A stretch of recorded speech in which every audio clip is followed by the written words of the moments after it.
has got their notice ahead. My exit poll is predicting that the Conservatives are the largest party. This exit poll is right. I will publicly eat my hat on it. Of all the scenarios imagined, this seemed the least imaginable. The sitting Prime Minister off to see the Queen for a new mandate as the undisputed winner. And we can take these islands with our proud history and build an even prouder future. Together, we can make Great Britain greater still. That the government should call a general election to be held on the 8th of June. And what we're saying is the Conservatives are the largest party. They don't have an overall majority at this stage. It's time, frankly, that the opposition summoned up the nerve to submit themselves to the judgment of our collective boss, which is the people of the UK.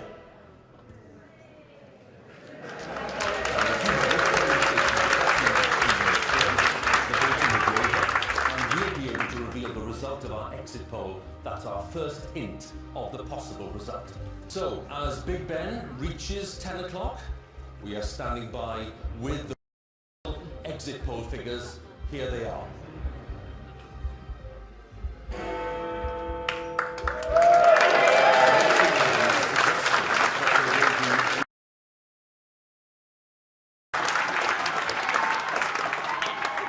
Just joining us here on election 2019 at 8 minutes past 5 in the morning is that the Conservatives are now past the finishing post. They have won a majority in this campaign, and that is the formal result for us.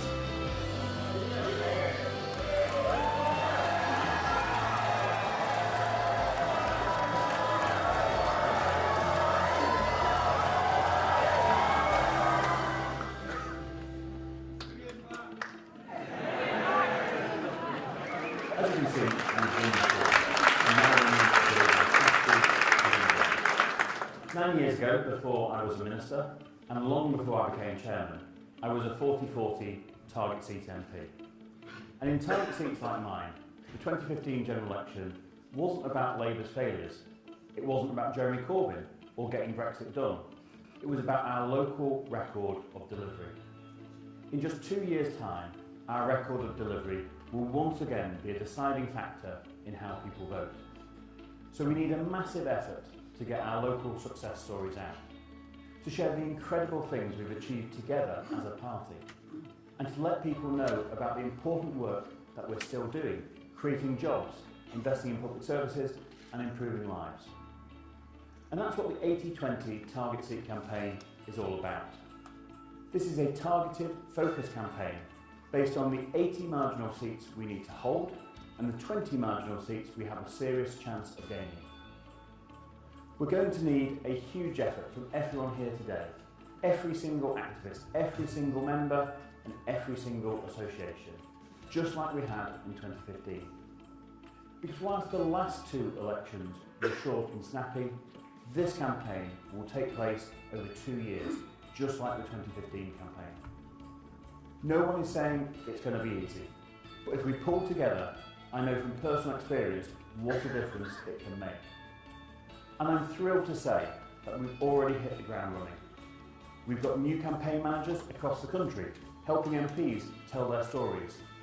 The first leaflet of the 80-20 campaign is hitting doorsteps this summer.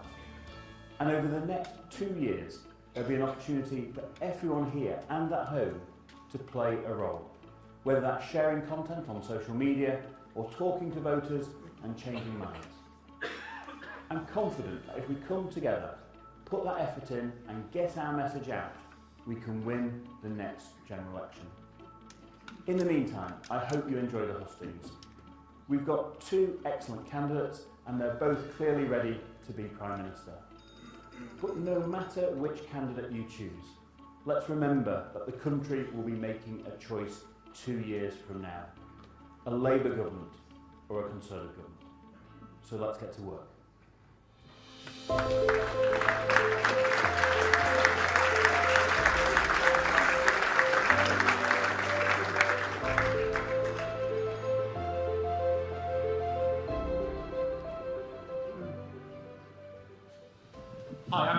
campaign manager for Bolsover. You probably know the scene because in 2019 we released Dennis Skinner, the beast of Bolsover, from his parliamentary chains and elected Mark Fletcher, the first ever Conservative to represent this constituency. I've worked with Mark since May this year, helping to spread his local success stories, highlight our levelling up actions and strengthen our vote. Now, we've already delivered over 32,000 leaflets and surveys, but I'm not slowing down because I've got big new targets to meet. We need to recruit new canvassers, new deliverers, new activists to spread Mark's message, not just on the doorstep, but on social media as well. That's on top of running local issue campaigns, such as here in Blackwell with the speeding campaign for the A617, and organising community events. It's tough work, but it makes a huge difference, and none of it would be possible without members like you and supporters like you. My position is funded entirely through donations, so every member, donor and supporter has the chance to play a massive role. Because although it's my job to grow the team here in Bolsover, campaign managers and successful campaigns rely on people across the country for support, whether that's knocking on doors or chipping in. So I hope that over the next 2 years, 80-20 candidates and MPs like Mark Fletcher can rely on you. Please welcome Chairman of the National Convention, Peter Booth.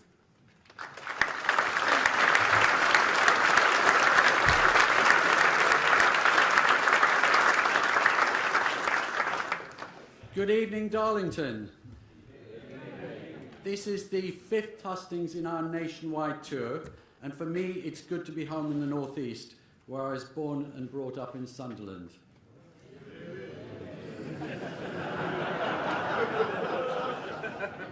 Thank you everyone for attending this evening. These hustings are for us, for the members of the Conservative Party, to take part in a great exercise of democracy where we get to choose our leader. No TV debates, just here tonight for you to ask questions.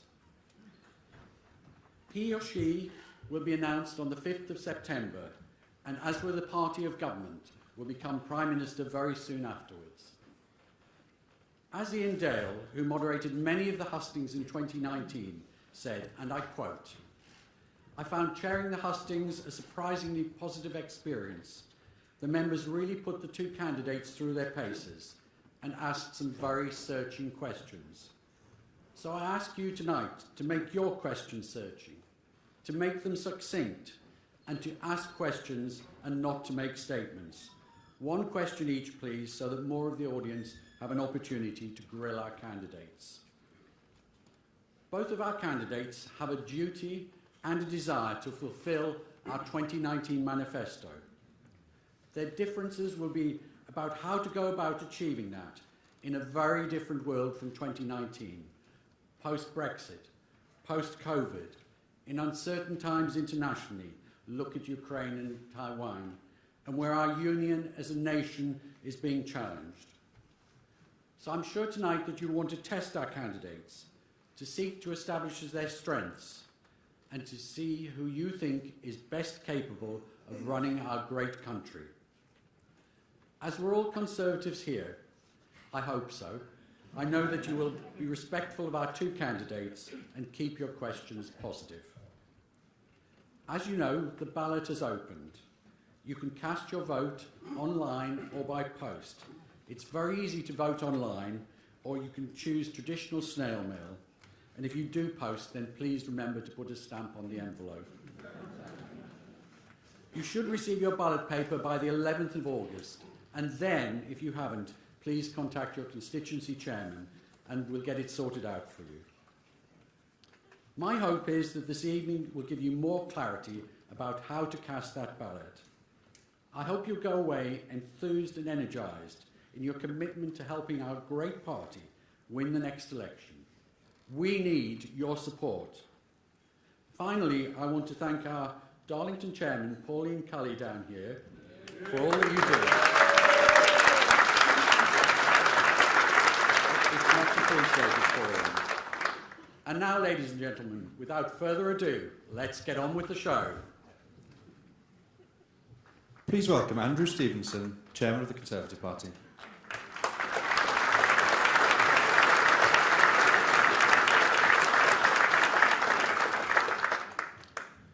Good evening, and thank you for coming to our 5th nationwide hustings here in Darlington.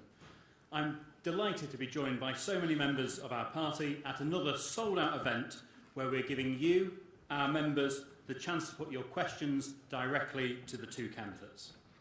All these events are also available online, so welcome to those of you joining us virtually. Over the last couple of days, I've been getting out and about across the North East, campaigning with Conservative activists in seats like North West Durham, Bishop Auckland, Hartlepool, Redcar and Cleveland, and with our excellent new Deputy Chairman, Matt Vickers.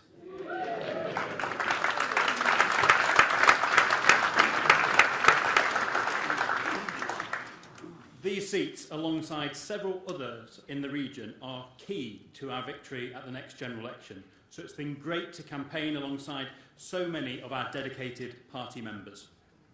We've all seen the incredibly strong slate of candidates we've had for this contest. Together, the most diverse range of candidates for any leadership election in British history. Labour would love to have a female leader, but we could be about to have our third female Prime Minister before they've had one.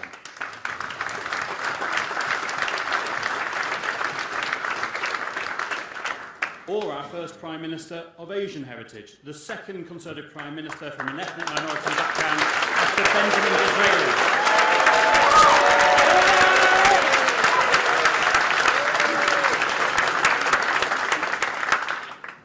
I'm staying neutral in this contest, as are all of our hard-working party staff. But I do believe we have two fantastic candidates. Either can tackle the big issues our country is facing, taking us forward together. And we are the world's most successful political party.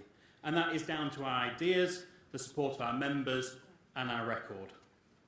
Our current Prime Minister, Boris Johnson, has shown that a Conservative government can rise to the challenges of today.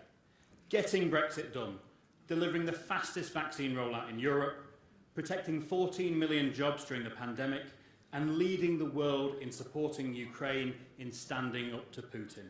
That is a truly historic record which our next leader will build upon with the support of our members. Before we hear from each of our candidates, let us remember why a strong Conservative government is so important.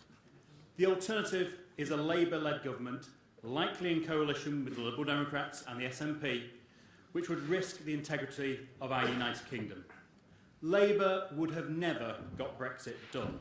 They voted against tax cuts for low-income families, they voted against more investment in our NHS, and they voted against protecting our borders and tackling the vile people smugglers. And now they want Sir Keir Starmer to run our country, when he can't even get his party members on side with the hard-working majority of British people against Labour's union paymasters. With shadow ministers even joining picket lines, it's very clear that Labour still isn't working. Remember, when Labour last left government, they admitted there was no money left, and no Labour government has ever left office with unemployment lower than when they came to power. That is what is at stake. It is our next leader who will relentlessly continue to deliver for the British people, leading the way in standing up for our ideals and our partners on the world stage, uniting the country and this Conservative Party. I know you all want to hear from the two candidates to help you decide who to choose to lead our great party and our country. So, with no further ado, let me hand over to your host here in Darlington, Tom Newton-Dunn. Thank you.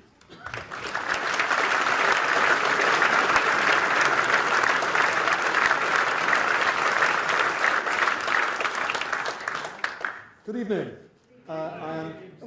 This is like pantomime already, thank you very much. Oh no, they won't. Oh yes, they will. Briefly introduce myself, folks, and I'm not going to give you a long speech, I promise. You've already had two. My name is Tom Newton-Dunn. I've been a political journalist for most of my working life. 13 of those years I've been a political editor, so I've covered a few Tory leadership contests down the ages. You do them once every 3 years, so we'll be back in 2025. I'm booking my hotel already. That's you lot, not me. Oh no, it isn't, and we're off again. I don't need to tell you how important the Red Wall is. Seats like Darlington that last had Conservative MP in 1992. One young Michael Fallon defeated by one young Alan Milburn. It doesn't make all of us feel very old thinking about that. It's a fact to say that obviously Darlington turned blue in 2019, as did 50, 55 or so others. If your party can't keep those red wall seats in 2024, where the next general election is, you won't hold on to power. I think that's a cast-iron fact of British politics now. You also don't need me to tell you this is not the leafy, prosperous South. There's some prosperous people up here. There are also some people in quite a bit of trouble. Two little statistics I just wanted to share with you. An opinion poll by More in Common last weekend found that across the UK, 33% say they're either struggling or not coping at all. In red wall areas across the Midlands and the North, like these, that number is 46%. The other statistic, utility bills alone are absorbing as much as 25% of households' pre-tax income in red wall areas. That, you also don't need me to tell you, is an awful lot. So, I hope tonight at this Hustings we'll do a little bit differently than perhaps other Hustings. We'll all ask, me and you, some very direct questions of the candidates, precisely how it is they're going to help those people in real trouble, not in September, not October, but right now. We'll get to all that, and the fun we'll have with questions a bit later on, though. First, let's hear from the first campaign, Rishi Sunak's.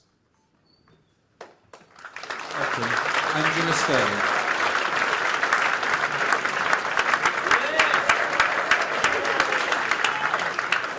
Some friendly faces in the crowd. Good evening, everyone. I am ridiculously excited to be here. So, tonight I'm here to tell you a story. It's my story. And it starts with the fact that I had never voted Conservative before. I voted for myself. In the space of a year, I went from someone who had never before voted Conservative to an elected Conservative county councillor in a safe Labour ward. As part of the joint administration, we took power from Labour in County Durham for the first time in 102 years.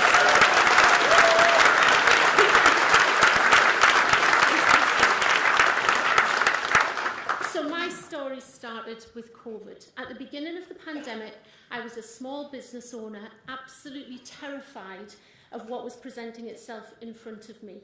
So I reached out to my local MP, Richard Holden. Yay! And Richard invited me to join Zoom conversations with other small business owners and, crucially, cabinet ministers. From the back of these conversations, the government bounce back loan was created. Now, because of one single loan, my franchise business, Lingotop, was safeguarded, as were the 60 businesses of my franchisees and 130 jobs. And all of that was thanks to Rishi Sunak.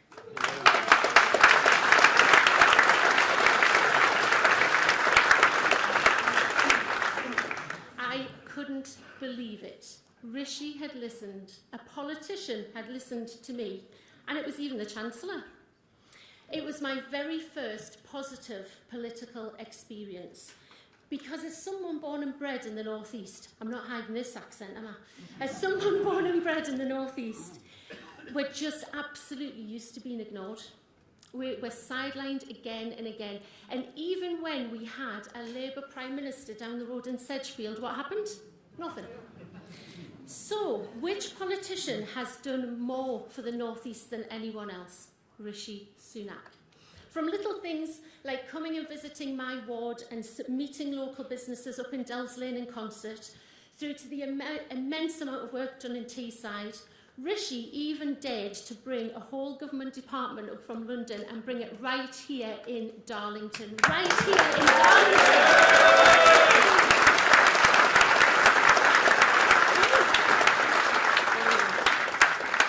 You guys are making me feel so good. In 2019, the North East voted Conservative like never before. And when I was knocking on doors, people were saying that for the first time ever they felt important and listened to, just like Rishi had made me feel. And he really inspired me to get involved in politics.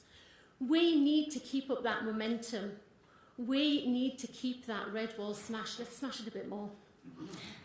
We need a safe pair of hands, and I know as our Prime Minister, Rishi will continue to listen and act in the best interests of everyone, not just in the North East, but all over the country.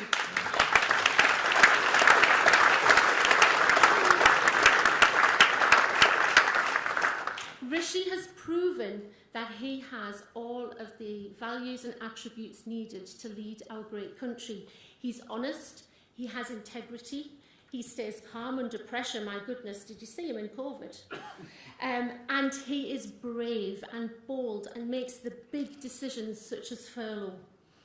And also, as his experience as Chancellor and in his working life in finance before that, I know that he has all of the skills needed to tackle inflation, control borrowing, and keep interest rates down for families up and down the country. Thankfully, my story has a happy ending. My business and my team came through COVID thanks to Rishi's support. And I know he's the best placed person to be our Prime Minister and crucially win the next general election. And do you know why I know that? Because if he can inspire this concert lass to do a complete 180, then taking on I nearly said Rishi Sunak there, but taking on Keir Starmer is an absolute piece of cake. Thank you.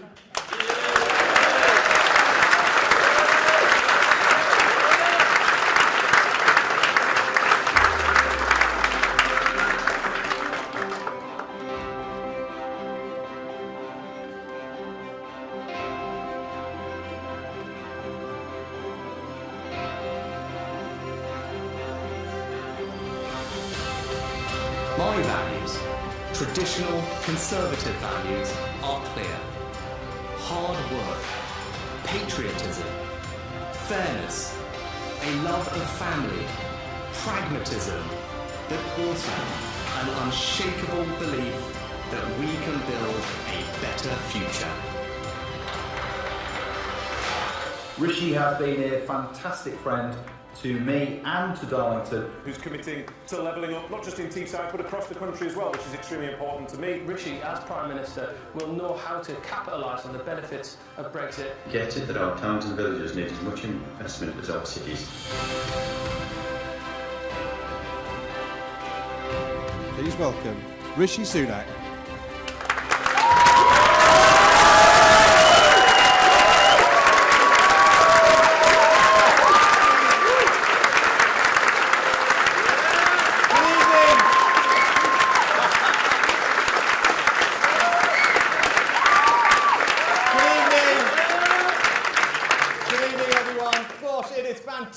To be with you here tonight, not least because for the first time in a long time, I've actually had a couple of nights' sleep in my own bed in Northallerton. It is so great to be home!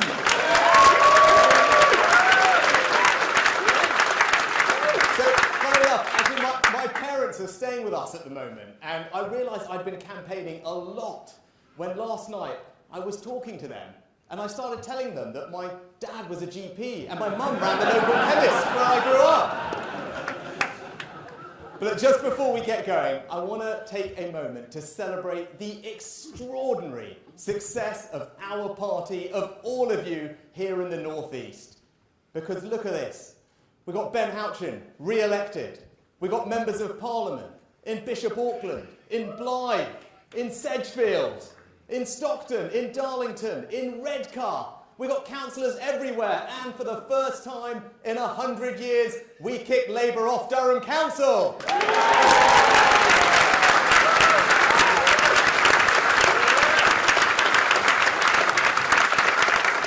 Now, I wouldn't be here tonight if it wasn't actually for one of those people that I just mentioned.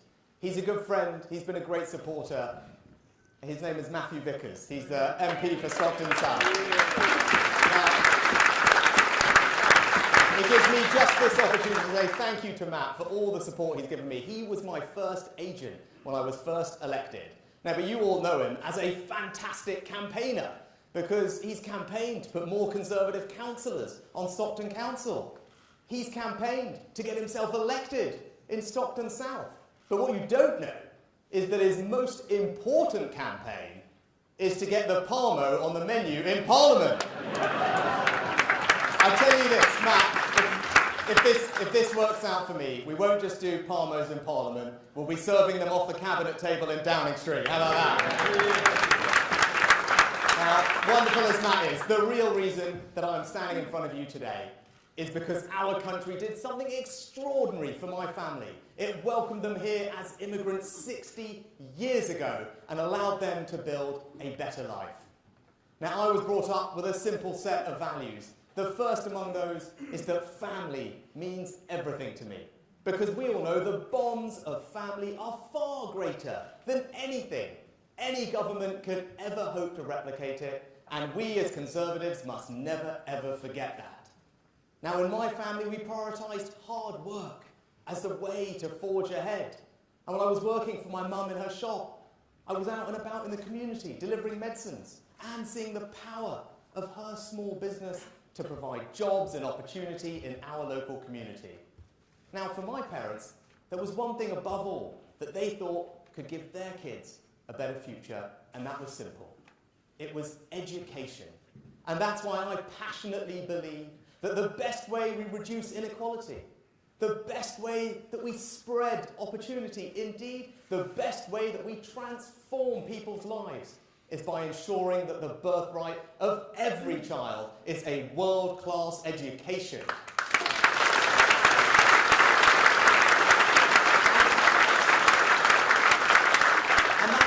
And that's not just about schools. It's not even, and especially not just about university. It's about fantastic apprenticeships and technical education, including the brand new, incredible technical institute we are putting right here in the northeast.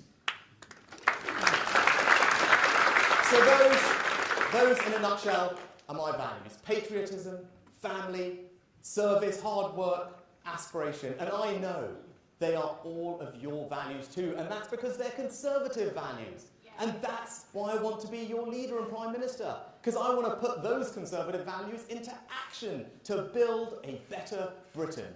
And just as our country allowed my family to provide opportunities for me, I want to do the same for everyone, for your children and grandchildren, give them the same opportunities too.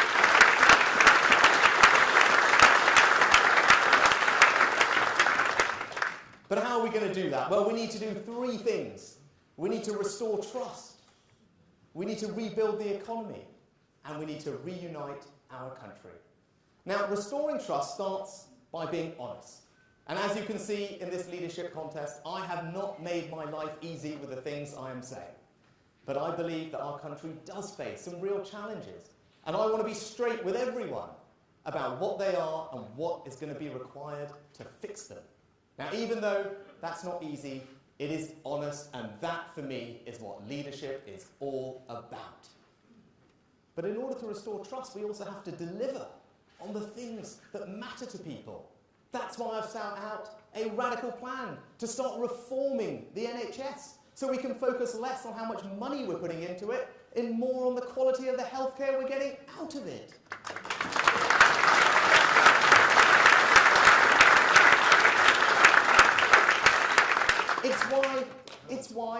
It's why I put the Treasury in Darlington, because I wanted to send a loud message to Whitehall that there is more to the north than Manchester.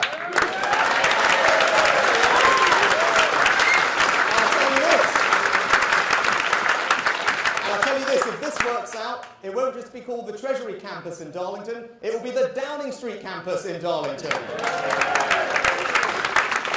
But it's also why I want to stand up to this lefty woke culture that seems to want to cancel our histories, our values, and our women. And it's why I've set out a bold and radical plan to finally get to grips with illegal migration. Because for too long, all of us have been watching on our TV screens scenes that are simply unacceptable of people coming here illegally. Now, with my plan, under my leadership, we will finally get a grip of that situation, stop the boats, restore trust, and take back control of our borders.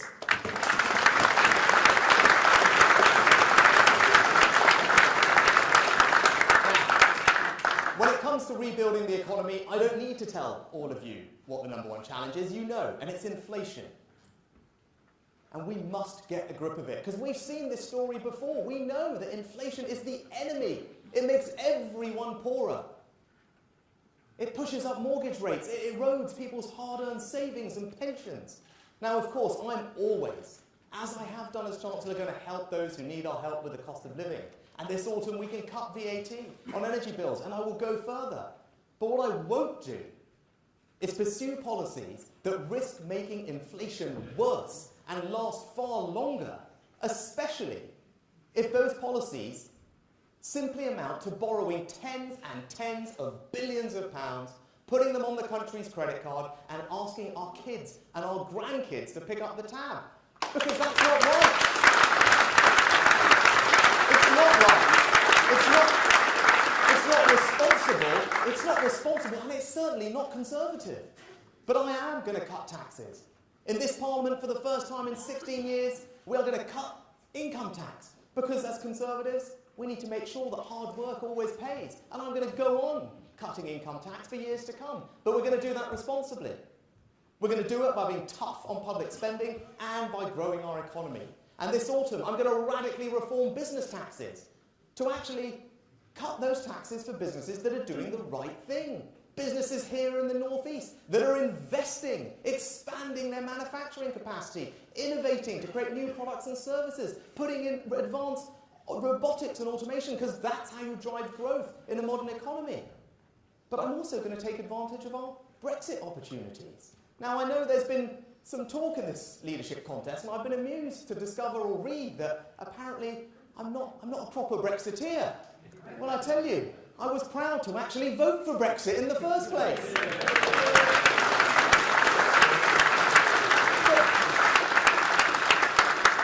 But more than that, I was then proud to figure out, well, what are we going to do with this? And as a backbencher, I came up with a new policy, a radical new policy that's going to attract jobs and investment to the United Kingdom. And then I went one further as Chancellor. I worked with Jacob Young, I worked with Ben Houchen, and we delivered it. And we put the biggest free port in the country right here in Teesside.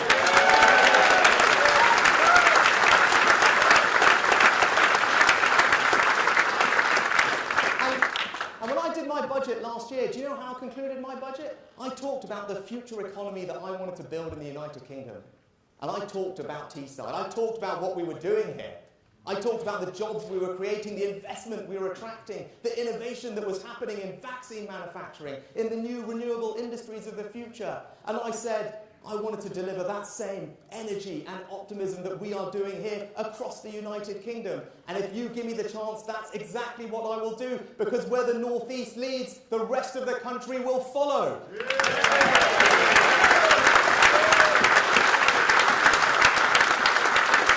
Because in just a couple of years' time, we need to reunite our country.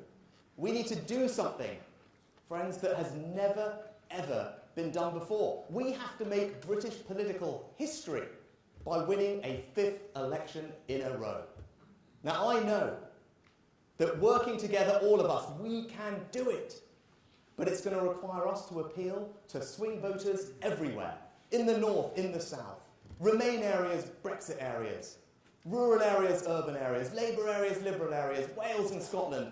And I passionately believe, and all the evidence supports, that I am the candidate that gives our party the best opportunity of beating Labour and ensuring Keir Starmer never walks through the door of 10 Downing Street.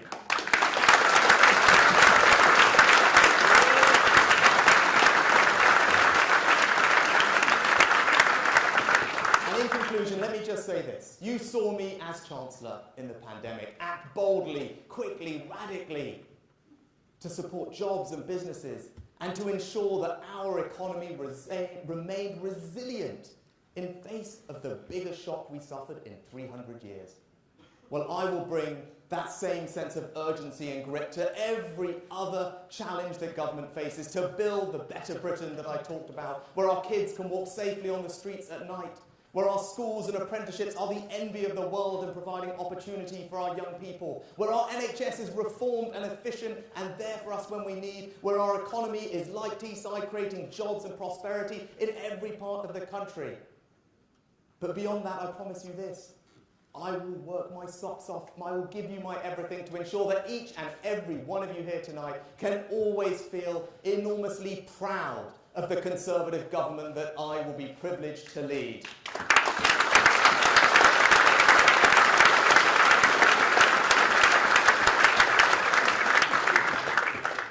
Seven years ago, I stood in front of a group of people in Richmond in North Yorkshire and asked them to select me as their candidate. And they did me the greatest honour of my life in allowing me to be their Member of Parliament. And many of them are here tonight. And I'm so grateful for the love, the kindness, the support they have given me that led me to this place. And now, I ask you all the same thing, humbly, for your support, not just to be your next party leader, but also the next Prime Minister of our great country. Thank you very much.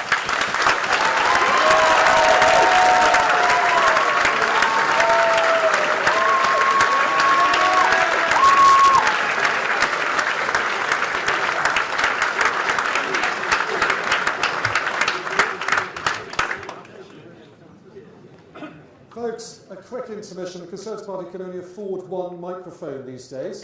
As you know, you're a bit hard up, so while that's been switched backstage, I want to talk to you very quickly. So this, the Tower Hustings is being broadcast by Talk TV tonight, currently on the programme I present, the News Desk, which is the hourly news programme you all know and watch avidly, I know. To help us, I'd like to do a very quick show of hands, and don't worry, I've had this signed off by your party. All of those who still don't know which candidate they'd like to vote for, please raise your hands now. That's really interesting. By my primitive count, I'd say that's probably 40 or so %, looking up in the gods there. Everyone up in the top floor, but they're all journalists, so that probably doesn't count.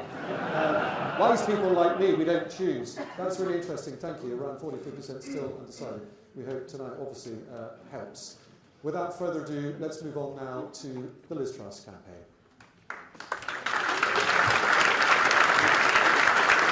Please welcome Anne-Marie Trevelyan.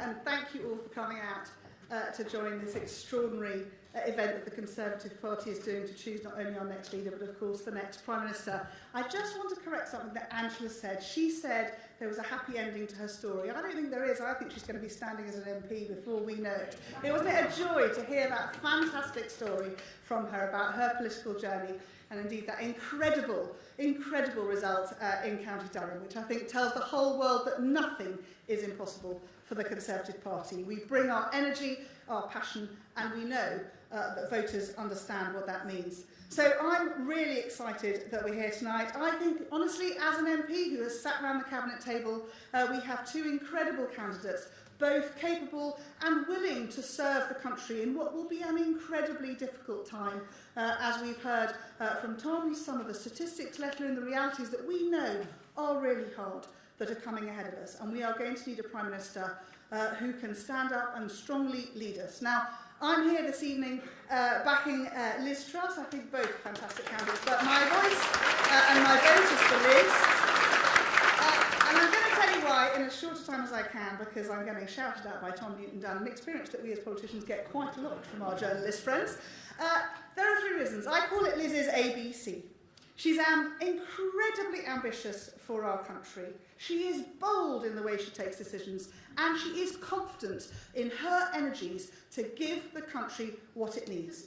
Just to expand on that a little bit, I have watched her drive forwards policies. Let's take the Northern Ireland Protocol challenge. Incredibly difficult. She has been ambitious and determined in making sure that we hold our union together. The UK's most important job, the UK government must ensure our union is secure. And Liz has taken on that challenge and driven through the Northern Ireland Protocol Bill to make sure that our union will be secure.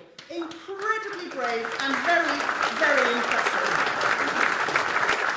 She's also incredibly bold. Let's be fair, who wants to go and face replace Defence Minister Lavrov in Russia and come away in one piece. That is no mean feat, not only because of the challenges of being Foreign Secretary and having to travel in this incredibly difficult war-torn time where Russia has invaded a sovereign democratic country, but because she has known and led the charge across the world to say we must be bold and we must stand up for democracy. We must stand alongside those who are willing to fight and watch their sons and daughters die to defend democracy. She has been incredibly bold. She has taken on detractors across the world and led the UK charge to do that. I am incredibly proud of her. I've sat and watched her day in, day out, battle that one across the world. And most importantly, she is incredibly confident for our country. As she puts it, she knows our best days are ahead of us, and she wants to make that happen by giving back the power in every Conservative way, stripping away those regulations,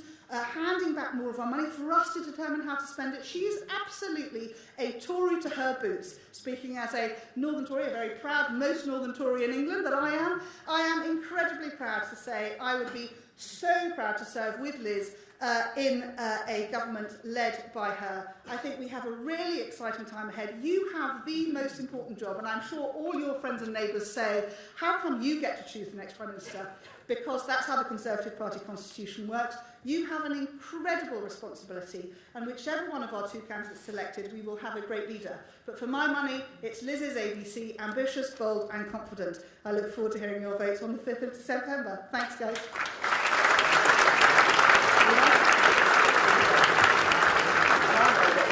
Conservative Party can unleash the potential of all the people who make our country so great. To win the next election, we need to deliver, deliver and deliver for the British people. I know that our country's best days lie ahead. I'm the candidate with a clear vision for the future who can drive change and get things done. As Trade Secretary, I negotiated deals with allies like Australia and Japan, creating opportunities around the world for British business. And as Prime Minister, I will continue to deliver on the opportunities of Brexit. I will lead a government committed to core Conservative principles: low taxes, a firm grip on spending, driving growth in the economy, and giving people the opportunity to achieve anything they want to achieve, regardless of their background. I will work day and night to lead a party and a government that puts more money in your pocket and secures a better life for you and your family. I've consistently delivered when I have said I would. And I love our country. I want the best for us all, and I'm the person to deliver that. Please welcome Ms Truss.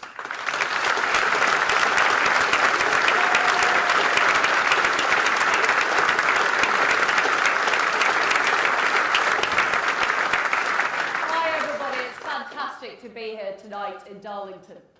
I remember back in 2017 when Ben Houchen and Simon Clarke got elected.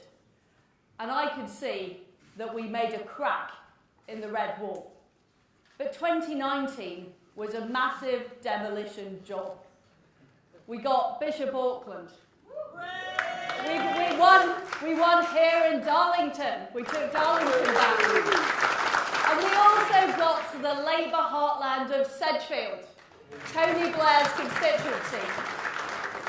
And as Blair himself would say, things can only get better. And if you select me to be your Prime Minister, I will work to take new seats in the North East. Wansbeck, I will work to take Sunderland, and I will work to win big. And I know we can do it. Now, I'm not somebody from a traditional Conservative background. I grew up in Paisley in Scotland and in Leeds, and I went to a comprehensive school. And at that school, what I saw too many children let down by low expectations because of their background, because the lefty Leeds City Council preferred political correctness to making sure that children learnt English and maths, and because of a lack of opportunity in the area. And I thought that was a huge waste of talent and opportunity. And what I want for our country is I want everybody to be able to succeed, regardless of their background, regardless of where they're from. I want people to get on in life, and I want us to be an aspiration nation.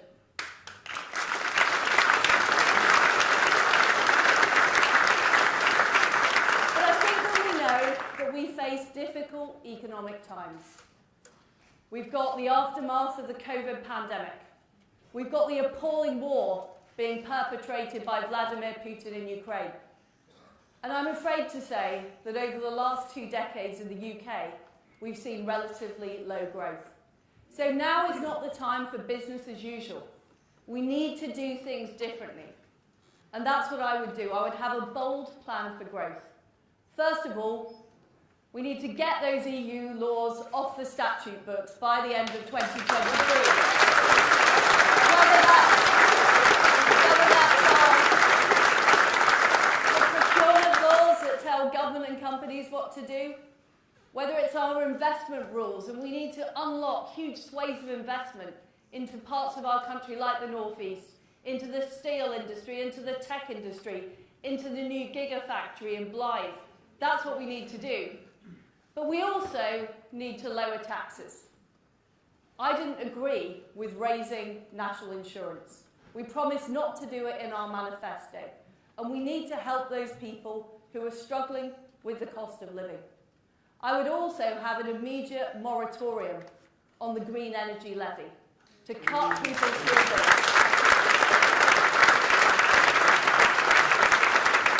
And I can promise you I would do that as Prime Minister from day one. I'd also keep corporation tax low.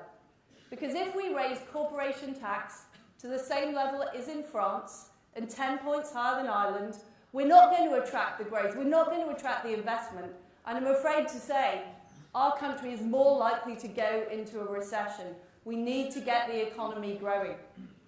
And I believe, as Conservatives, we need to be on the side of small businesses. We need to be on the side of the self-employed. We need to be on the side of people who work hard and do the right thing. And we need to enable people to keep more of their own money. Those are Conservative principles.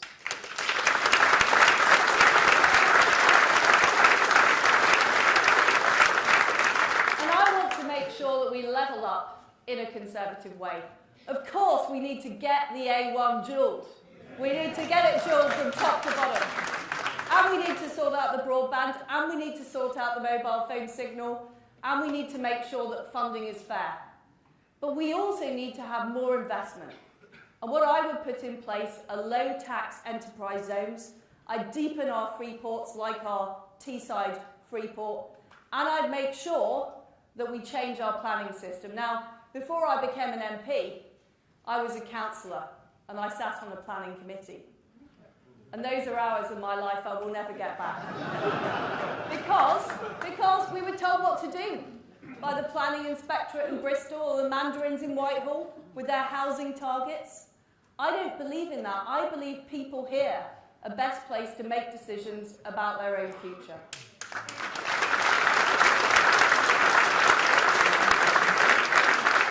And I will back our farmers.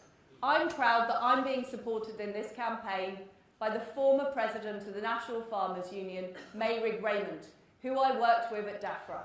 And he knows that I'm somebody who wants to see farmers producing food, not filling in forms, not doing red tape, not filling fields with paraphernalia like solar farms. What we want is crops and we want livestock. And I know the food produced in this part of the country is fantastic. And I want to see more of it.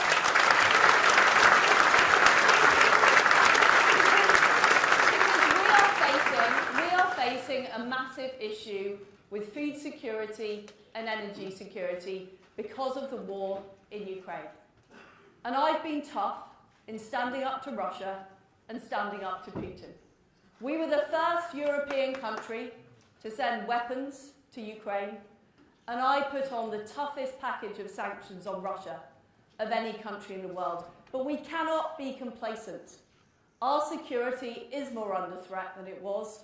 We have an increasingly assertive China too.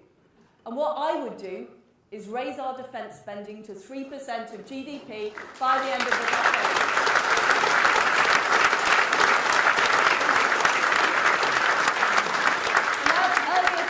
Earlier today, I visited a defence manufacturer in Huddersfield, and its businesses across the north of England, right across our country, that will benefit from increased spending on defence.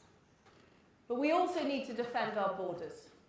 And we know that appalling people traffickers are creating terrible illegal immigration across the English Channel. I worked with Priti Patel on the Rwanda scheme. It is the right scheme. But we need to expand it to more countries, and we also need to legislate to make sure the British Bill of Rights cannot be overruled by the ECHR. And we are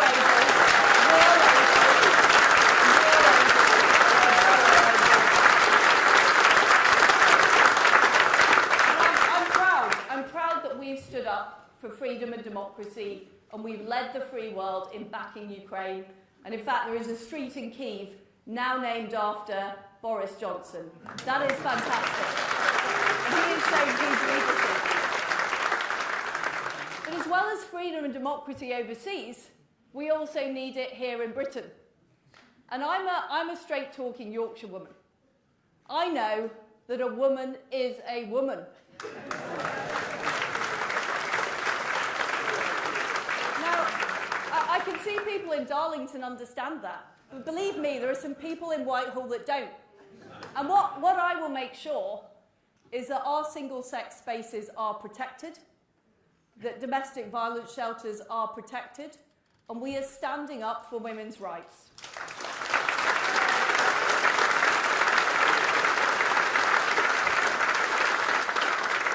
And as Foreign Secretary, I travel around the world. And I know that people have huge respect for Britain and what we brought to the world, our values of freedom and democracy and the rule of law. But unfortunately, there are too many people in Britain who don't seem to agree with that, who seem to think we should be ashamed of our own country, who seem to think this country is in decline. We will prove those people wrong. We will prove that our best days are ahead of us, and we have huge opportunities that we can unlock.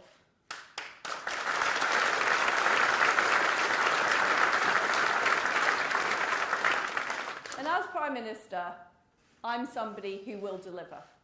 Now, I delivered at the Department of Trade. I delivered dozens of trade deals. Even though people said it couldn't be done, that we couldn't get better deals than the EU, we got better deals and we got more deals than the EU. And I also made sure that our trade negotiators were based in the Department of International Trade here in Darlington. So that the needs of industry in this area can be represented in the deals we're negotiating. At the Foreign Office, I created the new sanctions regime in record time. And I also put through the Northern Ireland Protocol Bill to restore the Belfast Good Friday Agreement. And lots of people in Whitehall didn't like that. It wasn't popular. People didn't want to upset the EU, but I got it done. And I got it into Parliament, and I got it through Parliament. Because, ladies and gentlemen, I'm not somebody who is prepared to take no for an answer. I will deliver what people want us to deliver, and I will deliver it within 2 years so we can win the next election and so we can beat Keir Starmer, who is yet another North London Labour leader who doesn't understand the people of this country. He doesn't understand aspiration. He doesn't understand why people voted Conservative here in Darlington or across the North East. And we will deliver. We will deliver jobs, we'll deliver growth, and we'll deliver opportunities. And we will help people with the cost of living crisis. And we will help people earn more and succeed. And we will give people more of their own money so they can invest in their own future. And we will, most of all, be proud to be Conservatives. Because that's why people voted for us, not because they wanted the Labour Party, but they wanted a strong Conservative government that delivers for every part of this country, and particularly here in the northeast of England. Thank you very much. Thank you.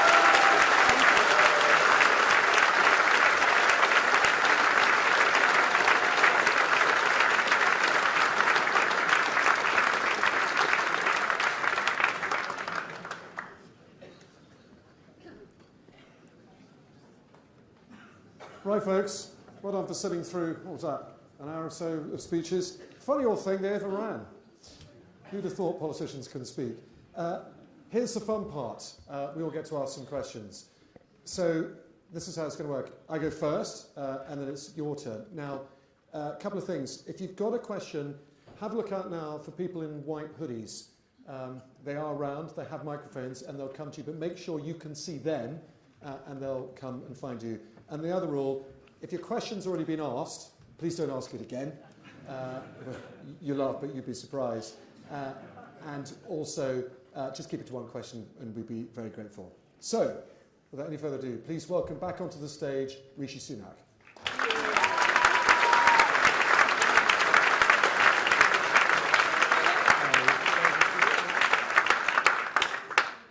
Rishi, welcome back. Thanks for having me. Every poll out there says Ms Truss is going to beat you by a margin of 2-1. Why are you so far behind? Well, the only poll that counts is the one at the end of this thing, and we're only just getting started, Tom, right? You don't want to answer that question?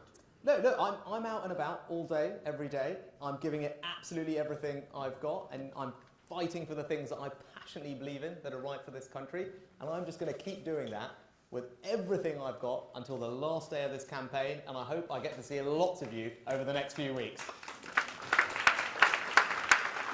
Let's talk about the main story of the day, or quite frankly, the main story of this whole contest, the cost of living crisis and energy bills. We had some terrifying new figures today. You'd seen some projections on where energy bills are going to get to, rising to some £4,400 a year, potentially next April. They're around £1,900 for the average family now.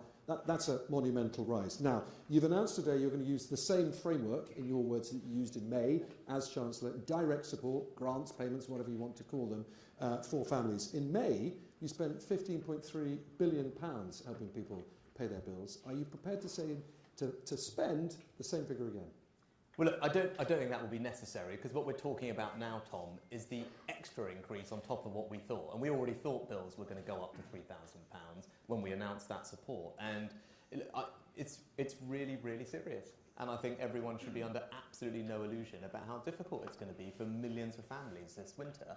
And our responsibility as a compassionate Conservative government is to make sure that we support those who most need our help through that. And that's what I did as Chancellor for 2 years, and that's what I'm going to do as Prime Minister. And I want to go further than I did previously, because the situation is worse. It's right that we target that on the people who most need our help, and today I announced what I did because I wanted to give those people peace of mind.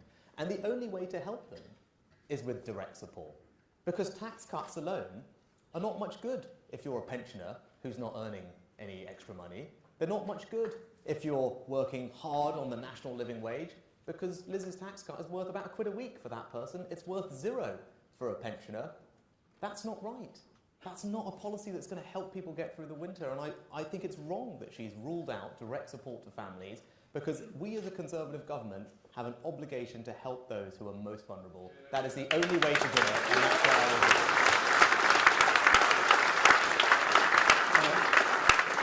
Believe me, I'll have a few questions for Liz as well on this one. But I just want to clarify, in May you spent £400 per household, free money, rich or poor, to help them pay those bills no matter what their income is. That's the sort of thing you'll do again? No, because I think what we need to do is target our support for the most vulnerable. So what I announced... Every household, no matter how rich or poor, won't necessarily get free money this time. No, because what I want to do, first of all, is cut VAT on energy bills, because that's one of the levers that we have. It's a Brexit opportunity, which we can deliver, and that provides some support to everybody. But where we need to go further is particularly for the most vulnerable households. Look, and we're lucky. There'll be lots of us here in this room tonight for whom, look, it's going to be difficult, but it's manageable, right? Or it means you go without the luxuries, the extra things in life. But there are millions of families for whom it is simply not possible, no matter how hard they work, to come up with that kind of cash. And that's why our support should be targeted not on massive tax cuts for very wealthy people, but should be targeted on helping the people who most need it. And if we don't do that, I can tell you, not only will millions of people suffer, we will get absolutely hammered when it comes to an election. The British people will not forgive us for not doing that. Let's talk about...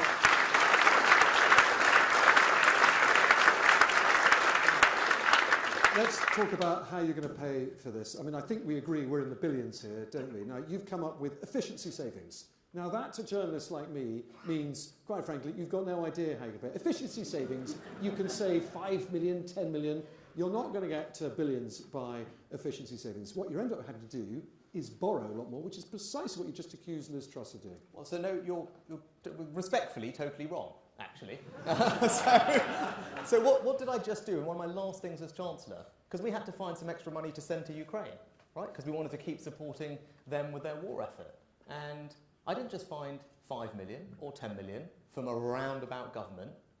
I found £1 billion by efficiencies across government, and we sent that £1 billion to Ukraine to provide support for them. So when you say you can't find efficiency savings, you can only find 5 or 10, I literally just found £1 billion, and I did that a couple of months ago. So yes, I can find efficiency savings, and that's how we should pay for this in the first instance. Which I suppose begs the question, why didn't you find more efficiency savings then? But let's not get into a trap on that. Well, because what we needed to send them was about £1 billion, and I found £1 billion. Because look, it's really important that we continue supporting Ukraine in their efforts against Russia. I think it's something that we're probably all very proud of in this room, right?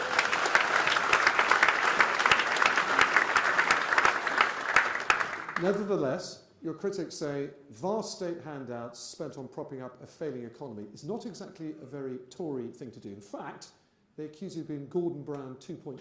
Well, I tell you what is a Conservative thing to do. Conservatism is about being pragmatic, right? That has long been a tenet of our party. And we've got to take the world as it is, not how we would like it to be, right? So if we've got a situation where millions of pensioners, for example, are going to see increases in their bills of £1,000, right? They're not in work. Liz's tax cut or any tax cut is not going to help them. So how else do you propose that a Conservative government that wants to support some of those vulnerable pensioners does it? Now, I think it's an entirely Conservative thing to give people dignity in retirement. I think it's an entirely Conservative thing to support the most vulnerable pensioners, and that's what I'm going to do.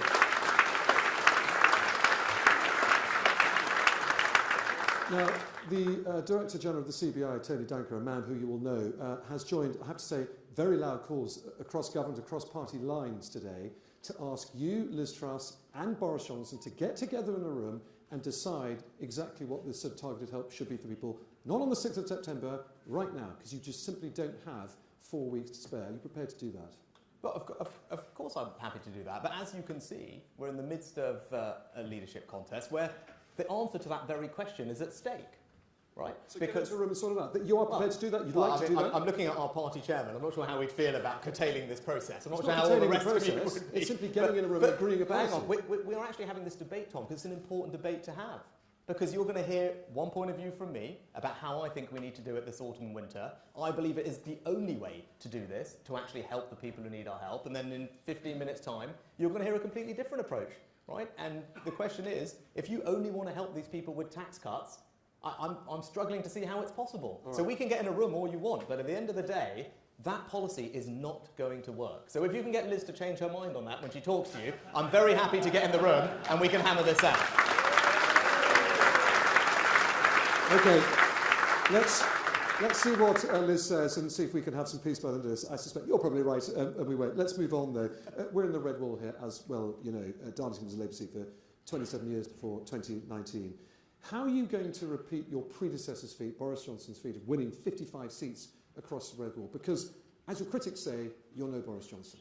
Yeah, well, look, for better or worse, none of us are Boris Johnson, right? I think we can be clear about that, right? And so, look, I'm really privileged to have the support of Ben Houchen, right? And if you think back to Ben's first election and his second election and all the change that's happened in our area over the last several years, which I talked about in my speech, right? That has been something that has been the product of an enormous amount of people's hard work and effort, and I am confident that I can continue to do that, and that's why Ben is supporting me, because he knows that I deliver for the people of the Red Wall, and I deliver not just practical things like the Treasury or free ports or investment in high streets and town centres and spreading opportunity. It's because my values are the same values as the people that we all live and work amongst, the people that we represent. It's those values of hard work, of family, of fairness and aspiration. It's not about blue wall or red wall. Those are British values, and they're Conservative values. They're my values, and that's how we're going to win all these seats. All right, let me. I want to ask you about you personally now, because it was noted in the Sunday Times this weekend, dare I say a Sunak-leaning newspaper, that you and your wife are personally richer than the Queen. Now, what do you say to people who say to you, how on earth do you have any idea what life is like, a tough life is like for us? So I think you're probably about the 10th person who's asked me this question, Tom, right, on this leadership trail. And I think in our country, we judge people not by their bank account, we judge them by their character and their actions, right?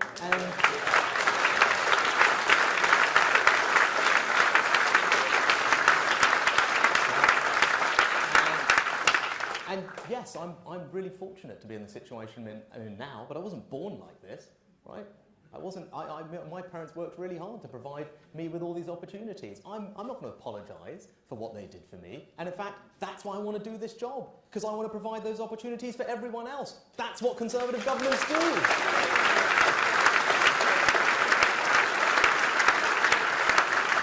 Okay. I want to get into a little bit of quick fire just to get some sort of pretty straightforward answers now, because we're coming to the end of my turn. Soon it's the audience's turn.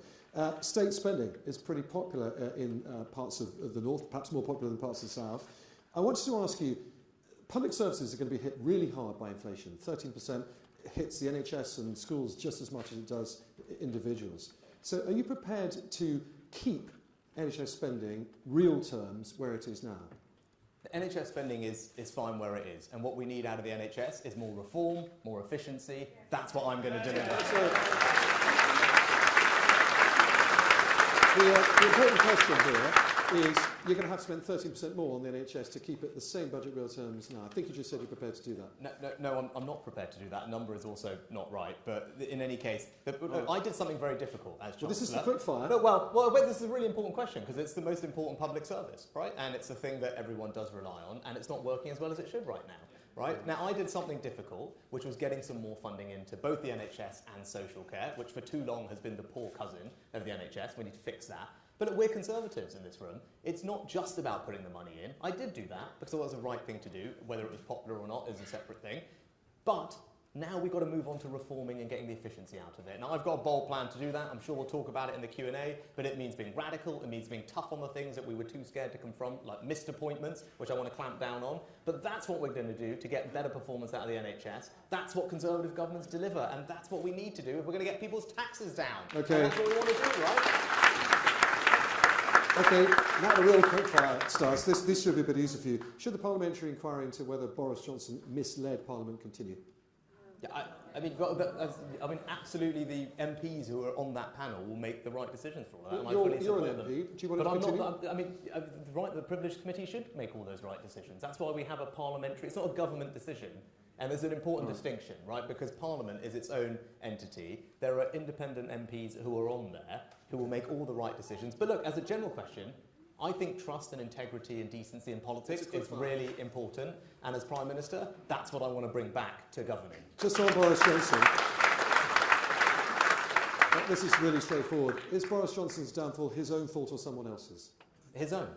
Okay, there's quick fire. It's an answer. Powerhouse, well, we're going to rattle through these, folks, so you get lots of time as well. Powerhouse, Northern Powerhouse Rail, which is the high-speed link between Liverpool, Manchester and Leeds. The government recently said it's going to not do it. Would you reinstate it and do it? No, that's not right. The government actually said it was going to spend £96 billion over the next several years. But not on a high-speed link from east to west? Yes, actually, improved connectivity across east to west. Believe me, I know. I travel from North Darlington to Manchester, and it is a nightmare, right? And it's far easier to get to London, and we will fix it, right? We're going to fix it, and we're going to get that journey time down to half an hour between Leeds and Manchester. We're going to connect up all the towns and cities of the north. I was proud to do that as Chancellor, and as a Conservative government, for the first time, people are recognising, gosh, these guys are investing in the north, they get it. And as Prime Minister, I'm going to carry on doing exactly that. You won't change the current government plan, will you, though? No. Okay. If you lose this contest and you're invited to serve in a Ms Truss cabinet, will you? Yes. In any job? Yes. Okay, that's great. That really was a quick fire, thank you.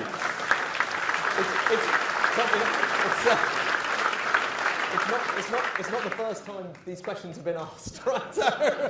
It might be the first time this audience has heard them. Finally, and I'm going to ask this of Ms Truss too, and then it's the audience's turn. Your predecessor's personal failings is one of the main reasons why we're here. Is there anything you've done in your past life that could one day embarrass your government? Or is every Prime Minister entitled to a past? Oh gosh, well, I mean, everyone has a past, right? I mean, I think, and look, mine, everyone knows about. I've been in a serious, significant job in the public eye for the last 2 years. So, and look, the most embarrassing thing that's happened to me is I struggled to pay for the petrol in a car that wasn't my own, right? So I think you all know about that, right? And since then, someone's taught me how to use that contactless machine. And I tell you, it's an amazing modern marvel, this technology these days. Some debate about whether that car was really yours as well. But well, I said it wasn't mine. Yeah, no, it's even doubly embarrassing, right? Okay, right. Audience's turn. Please right, put up your hands if you have a question for Mr Sunak. Should we go straight here? Sir, to you the gentleman right, yeah, fantastic. In front. When you've got a microphone coming your way, is that you? Yeah. If we can wait for it, it's coming to you. Whichever you'd like to do, sir. Hi, Rishi. Hi. My name's Alan. Alan? Yep, Alan. Nice to see you, Right. Something bugged me for the last 3 weeks about something you said, and I want to read it out to you and see if you stand by it, or whether you want to slightly alter it, or we'll see. As soon as you were elected to be one of the two candidates, you came out and said these words: "I believe I am the only candidate that is capable of beating Keir Starmer." Do you stand by that? Just give us a proper answer, please. Do you stand by that? This is what you said. You've said it a few times, and that's bugged me. So I want to know. And the other thing was, can you remember, I don't know if it was Shakespeare or Heseltine, said, "He who wields the dagger will never inherit the crown." Right, okay. So let's do both of those, right? So, it's all right. That's right. You're fully entitled to ask questions, sir. And Tom asked a question, right? So, yeah, you're asking why I resigned. Yes, it was really sad. I was sad I had to resign, actually. I was sad I resigned. But actually, you are totally, and respectfully, you are simply wrong to say that I wielded the dagger. Because you know what? It wasn't just me who felt that enough was enough. The government was on the wrong side of yet another ethical decision.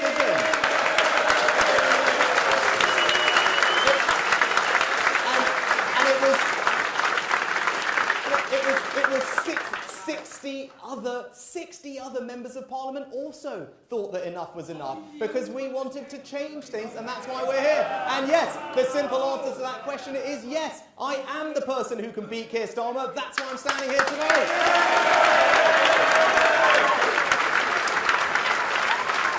Okay, next question. Let's go to the lady in the red dress holding her hand up just on the end here. Oh, actually the lady in front. But why don't you go now? Go on, that was brilliant work. My name is Michelle, and I would like to ask you about the A1. A lot of people ask us about getting a dual carriageway, and I know that Liz had mentioned that. What would be your plans around that, making the road network better for the North East?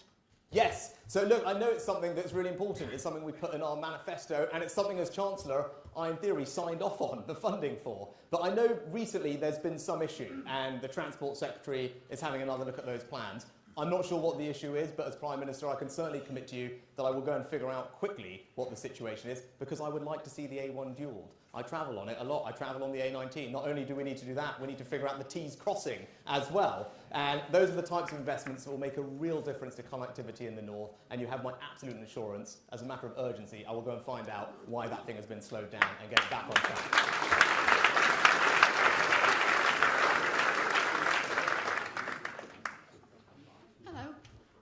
I'm a 70-year-old pensioner, and one thing that's upset me is I was born in 1952. You changed all the pension rates for 1950 if you're born 53 and after. I actually I've paid all my stamps, and I receive less money every month than someone who was born from 53 onwards. I don't think that's right. I think all pensioners have got the same cost of living, and if you've paid all your stamps, why should that be different? Right, well, ma'am, are you talking about the WASPy situation, as it's called, or something different?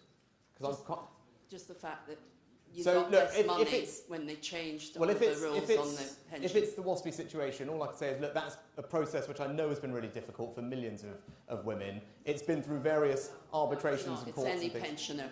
Okay, in which case I'm happy to go away and take a look at that, because I'm not familiar with the specific issue that you're talking about. But if you email me, I'll happily go and take a look. Let's go to the left side of the room here. That's no intention on the candidate with the T-shirt wearing Ready for Rishi. Please go and have a microphone to the lady in the Ready for Rishi T-shirt. Thanks. My name's Jill. I'm very passionate about climate change, and I'm very proud of the fact that the UK is a leader in offshore wind, and it's very important to the North East.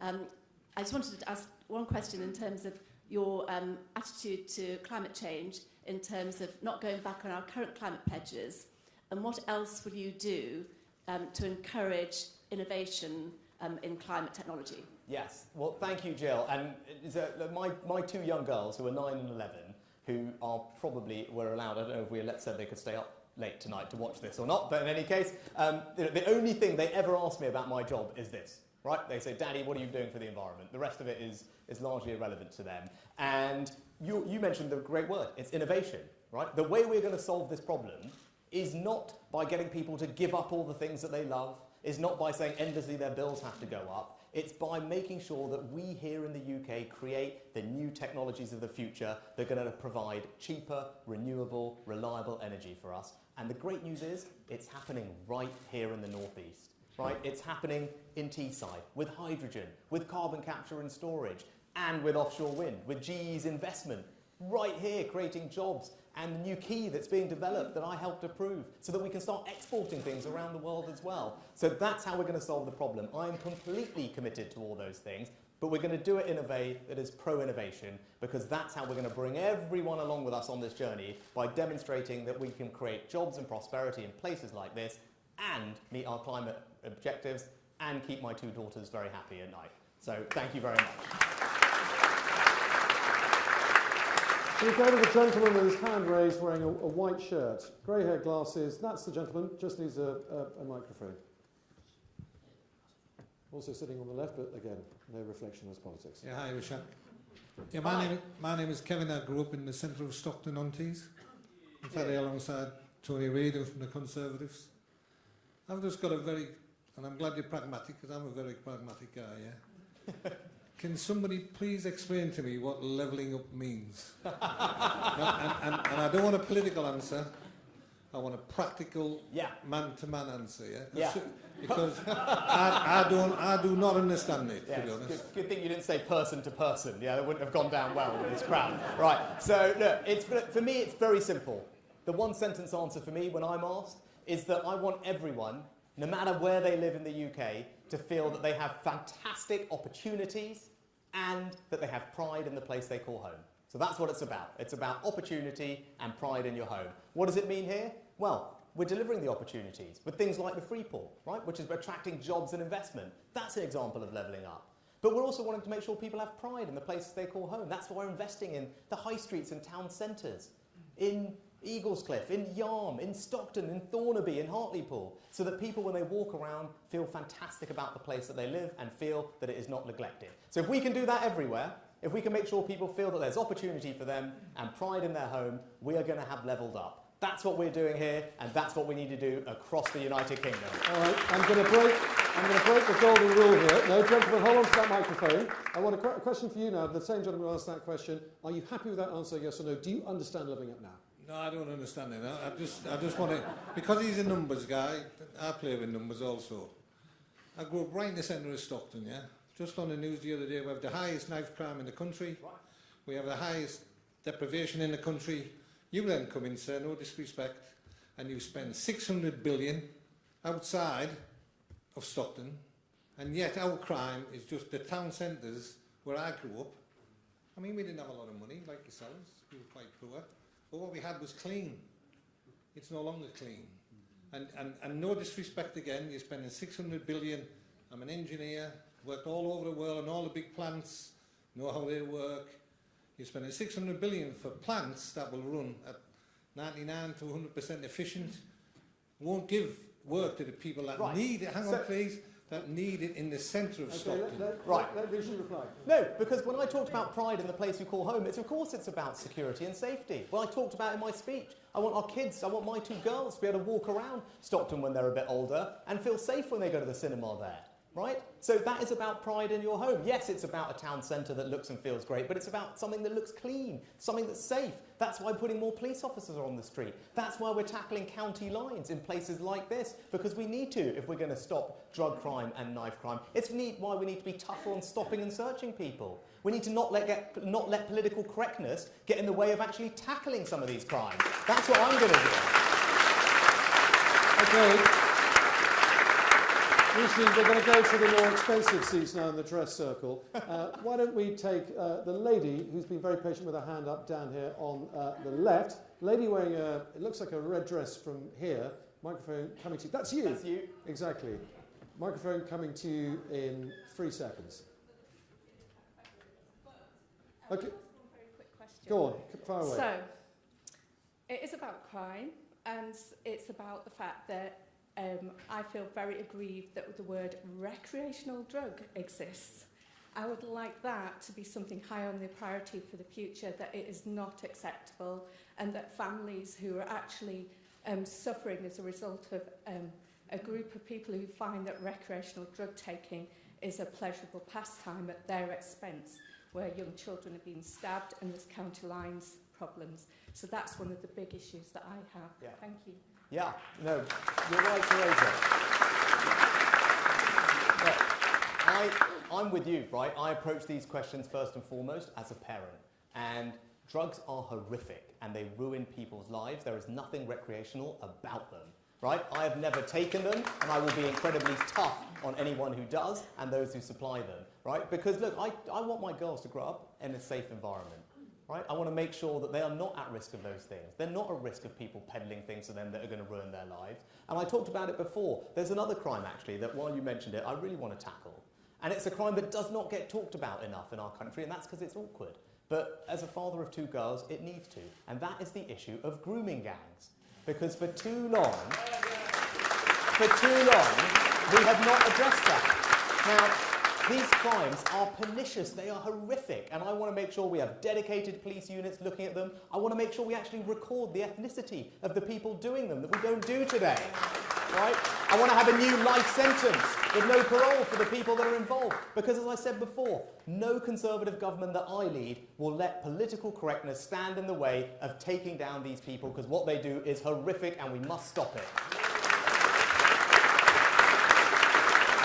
Let's go to the gentleman with his hand up now, in the middle there, waving his arm now. Red t-shirt or not? No. Sorry, on the left-hand side in the white shirt. Put up your hand, that's him, that's the one. You. Yeah, good evening. My name's John T. I'm just wondering why the government or you haven't considered, if you want to make an immediate impact in people's pockets, reducing the double taxation on fuel that people pay at the pumps, especially in rural communities where people are so reliant on their cars, and obviously the cost of distribution would then be, would be reduced and help to bring inflation down on pricing. Yeah, look, sir, you're right, and particularly, look, I represent, as my North Yorkshire friends who are all here tonight, I represent one of the most rural parts of the country, so I know how difficult it is with fuel bills where they are, and that's why, as Chancellor, I did cut fuel duty by the biggest amount that it's ever been cut. But you know what? It's not as if any of you are feeling that at the pumps, are you? Right? Because the way that market works, the way oil prices are, that dwarfs what is going on now with what's going on in the taxes. So the better way to provide help to the people we need to, as I was talking about earlier, is getting direct support to those who are most vulnerable, and then that can then help them with all the bills that they face, and that's what we're going to do, right? So not only are we going to cut VAT on energy bills, because that does go directly, and we're in control of that and help those people, but we're also going to get support to those who need it. And look, if cutting fuel duty makes sense in the future, of course I'd look at it. I just did it, right? I just did it a few months ago. But the problem is, as you all know, is it working? It's not obvious that it is making an enormous difference, and that's why we've got to focus on the things that work, not the things that just sound good, right? Because ultimately I want to help people, and I'm going to figure out the best way to do that. And those in rural areas, as you say, always need to make sure that we look after them, because their heating situation is completely different. And that's why all the interventions I did as Chancellor acknowledge the fact that lots of people are off the gas grid, right? And I wanted to make sure that support still came to them, because I get that at home every week, and I know that. And when it comes to increasing the energy efficiency of people's homes, I want to focus on those in rural areas because their homes are the ones that are least well insulated. And the government can help do that. And that's going to save people £300, £400, £500 a year. If we step in and do that, that's a type of policy that won't just help this winter, it will help every winter for years to come. And that's what I'm going to try and do as Prime Minister. OK, we've got time for one more question. I think it's going to go to the lucky man in the red T-shirt that Mr Sunak liked so much a minute back. If you can pass the microphone to the man with his arm up now. Sir. Hello, I'm Jamie. As a small business owner, one thing that cripples a lot of businesses is business rates. What would you do to help support small independent businesses? Yeah, so you're right, and particularly, I don't know about your business, but particularly those businesses in the hospitality and the retail sector.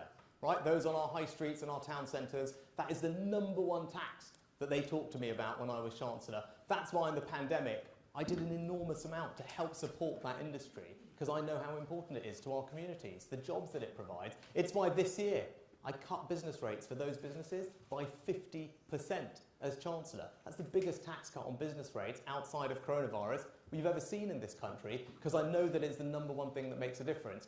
This autumn in the budget, we will do the same, right? And that's what I've said, because the tax cut we've put in place is just for this year, and in the autumn, we will need to set in place the business rates for the next few years, and the top of my mind is always going to be supporting our high streets and town centres, because they are the beating hearts of all our communities, all our market towns, all our villages, everything. They need our support. It's a Conservative thing to do to make sure our communities are strong. The best way to help them is through business rates. That's what I did as Chancellor, and that's what I'll do as Prime Minister. And that is it. Rishi Sunak, thank you very much. Thank you, Todd Smith. Thank you, Tory Smith. Rishi Sunak.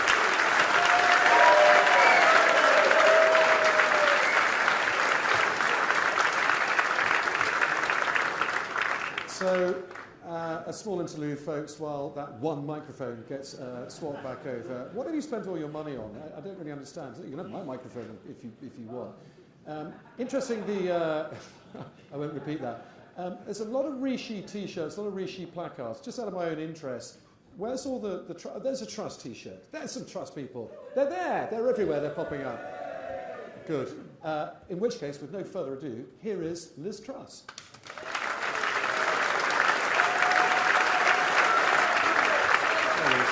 Thank you very much. Thank you. Thank you. Good to see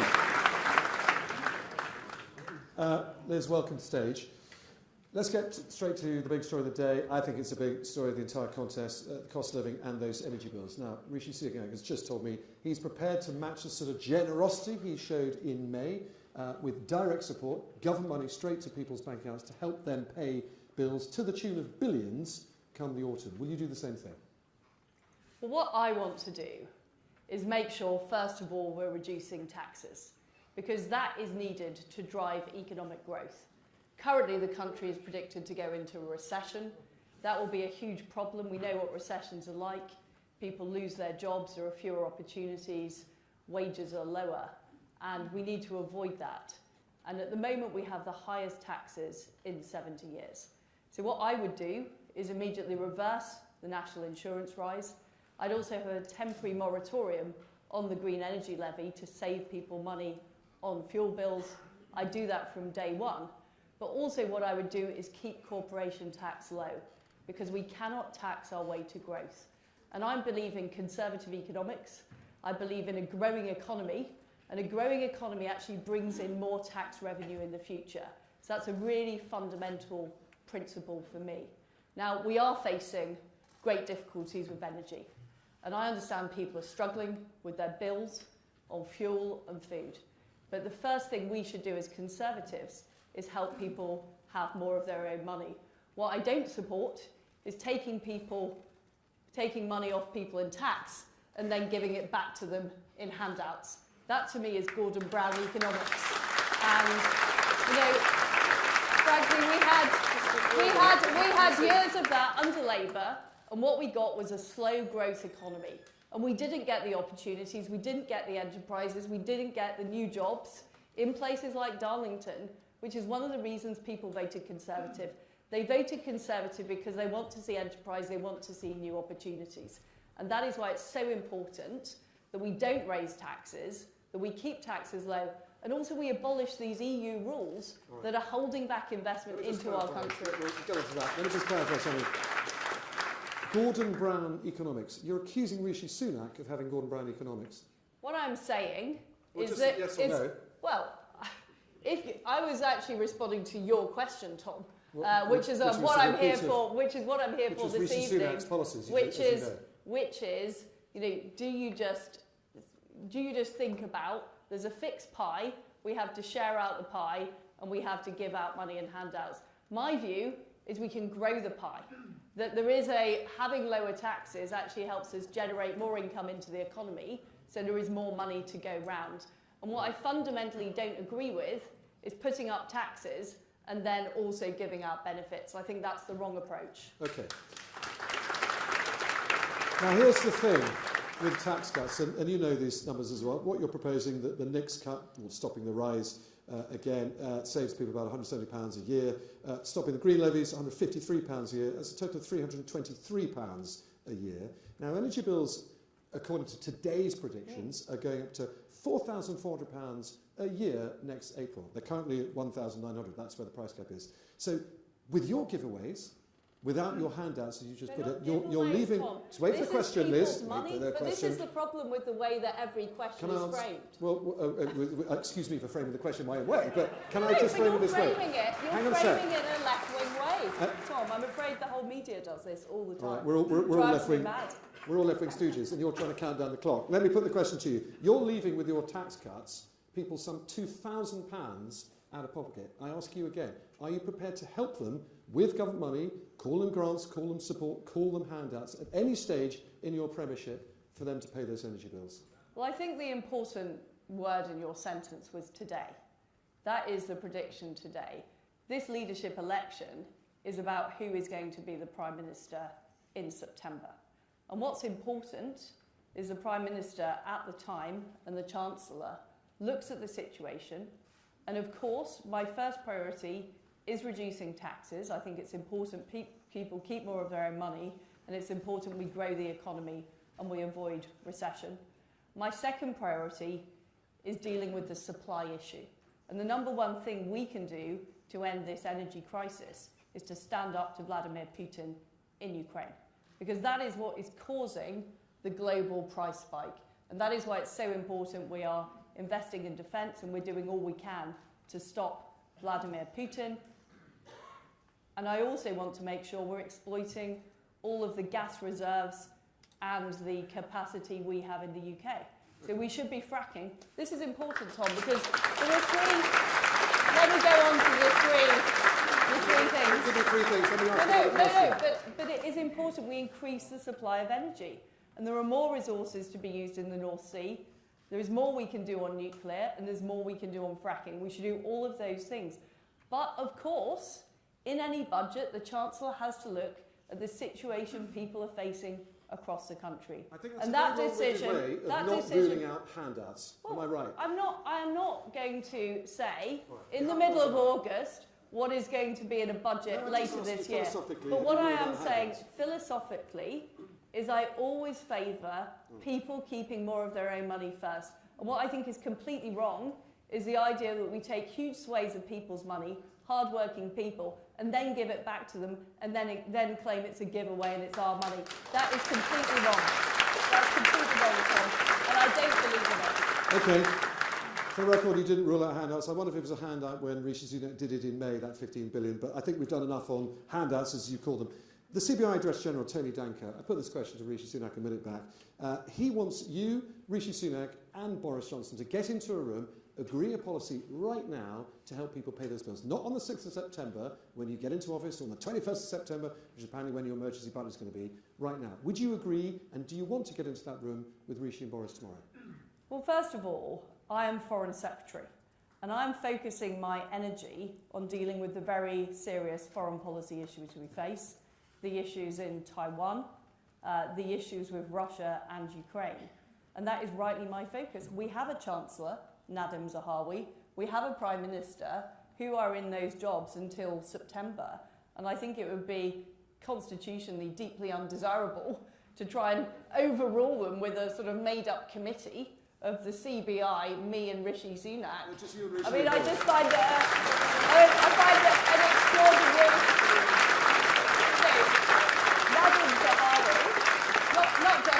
not just because he's a supporter of my campaign, and he is a fantastic chap. Boris Johnson, he's done a great job as Prime Minister, delivering Brexit, delivering on the COVID vaccine, standing up to Putin. They are capable people, capable of making these decisions. This kangaroo committee you're proposing sounds bizarre. Okay. It was Tony Danker and Gordon Brown proposing it, not me. For the record, Liz. QED. I know, God, I'm sorry. You're going to go on to Gordon Brown again. Let me ask you about something quite serious. Again, something I put to Mr Sunak. I'm really interested in your views on. State spending is not immune to inflation. Inflation could pass 13% quite soon. That means government budgets are going to need a lot more money spent on them. Are you prepared to keep the NHS budget where it is now in real terms? In other words, spend quite a bit more money, keeping spending in real terms where it is now? Well, just to be clear, I am committed to the additional spending on the NHS, the 13 billion. I want more of it to go into social care. I want more of it to go directly to councils, which question. Well, it is answering a question because that is the NHS budget. And I do think the NHS budget will have to continue to go up in real terms, but I'm not going to prejudge the spending review, which I want to be committed alongside the budget. All right, let me ask you something that's been rumoured. Is it true your team are in open access talks already with the Cabinet Office about what your premiership looks like? No, that's not true. Okay, thank you for clearing that one up. I want to ask you about your character and judgment a little bit, because what you say to people who look at your record and they say to you, she was a Remainer, and then she ripped that up. First she advocated Brits to go to Ukraine and fight, then she cancelled that. Then she advocated regional pay, and that got canned in about 16 hours. And then you're saying you're not going to do handouts, and you actually deny to me that you are going to do handouts. They say to you, your judgment is all over the place and it stinks. Well, on the subject of Brexit, I did support Remain. I was, pretty much on the fence beforehand, but I decided to back Remain. I was loyal to David Cameron.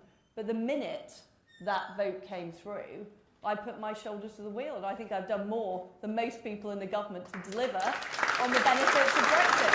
Whether it's the dozens of trade deals, whether it's the Northern Ireland Protocol, whether it's the toughest sanctions regime. And look, in politics, you have to be prepared to deal with the situation you face. And somebody who refuses to change their mind in the face of all the evidence, and I'd point to the national insurance rise as a case in point, even though people are struggling, that is a problem. And I'm somebody who is decisive. I have very clear principles. I've outlined them. I want people to keep more of their own money. I want us to be a low-tax, high-growth country.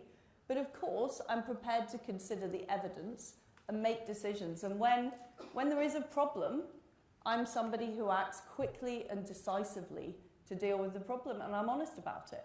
What you see with me is what you get.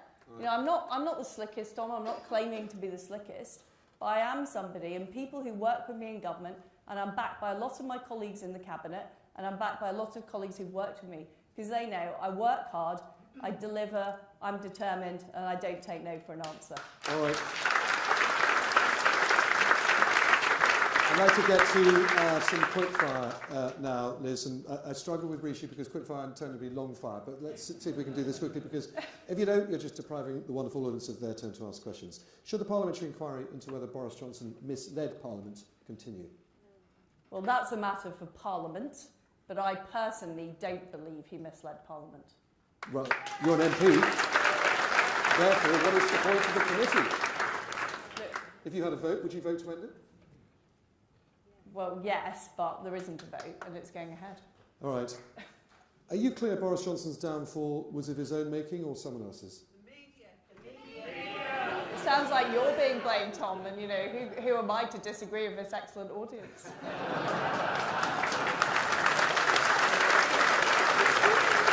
I think we're all going to get a clap now. Just to be clear, Boris Johnson's downfall was the media's fault. That's your real view, is it? Not the audience's view. Not the audience's view, that's your view. As I said, I was one of Boris's first backers. I was his first cabinet backer. I was a loyal cabinet minister. I continue to serve as Foreign Secretary because I believe it's a very important job and I would be wrong to leave my post. But what is done? I mean, you know, what is done and we are where we are. All right. You avoided getting into the nitty-gritty of that one. Next quick fire. Would you follow through on Nadine Dorris's peerage if that's what the outgoing Prime Minister allowed? I'm not answering questions about hypotheticals, Tom. Okay, I'll put you on the fence on that one then still. Here's an easier one. Will you reinstate Northern Powerhouse Rail, which the government has? Will. Yes, and it will go to Bradford as well, I can tell you. Okay, it's another big spending commitment. You put that one on the Never Never as well? Tom, what I am about is making sure the economy grows by unleashing enterprise and opportunity, keeping taxes low, getting rid of those EU laws that are holding our country back. And that's what I will do. Okay. I believe in Britain, unlike some of the media who choose to talk our country down. For the record, that's the third time you've attacked the media, a lot of which supports your campaign. But anyway, we can talk about that one later maybe. Here's an easy one for you.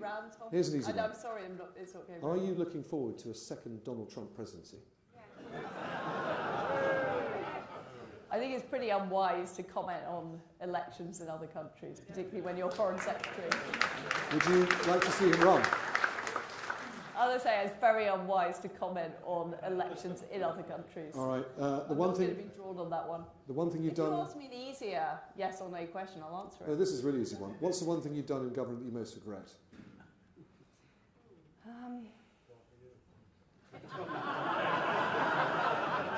It's hard to come up with one, to be honest. It's quite well, we've got time, haven't we? Well, I do hugely regret that the government went ahead with the national insurance rise against what was in our manifesto, and I spoke out against it at the time.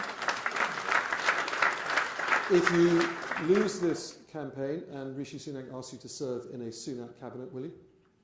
Look, what I care about is our country, and I'm prepared to do whatever job to serve our country is required of me.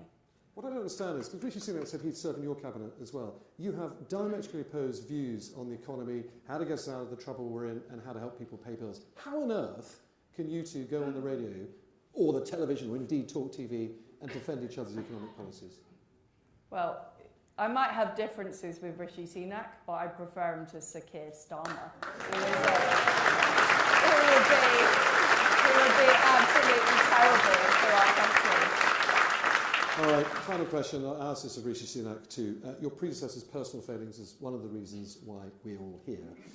Is there anything you've done in your past life that could one day come back to embarrass the government that you lead, or is every Prime Minister entitled to a private life? Well, I have no skeletons in my closet, Tom. I think everything there is to be known about me is known about me, and we've mentioned a lot of it already in this interview. We could go on for longer, but that's a no. That's a no. Well, what was the first question? There are no skeletons in my closet. Right. There is nothing that is not known about me in the public domain. Okay, let's open this up to the audience. And who'd like to go? So we'll start in what aren't the cheap seats, but are down there first. Should we go to the gentleman in the middle there with the black T-shirt and the black jacket, with a microphone coming to you now, sir? Hello, Liz. Hello. My name is Taryn, and I was wondering if you were capable of being able to muster a compliment about your opponent Rishi Sunak's campaign. Well, he's got a very nice T-shirt, which I see you're wearing.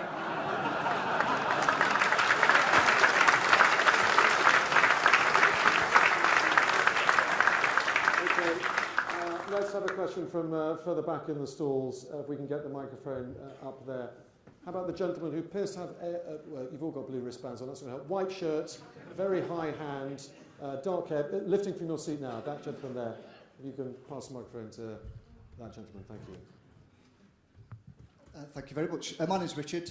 Liz, like yourself, a born-and-bred Yorkshire person, man, woman, and... I think you're a man. Very much like yourself, conservative, from a conservative pedigree that I am, a proud conservative voter, came from a working class background, went to a comprehensive school, saw an opportunity to join the British Army, served my country loyally for 26 years, retired. Thank you.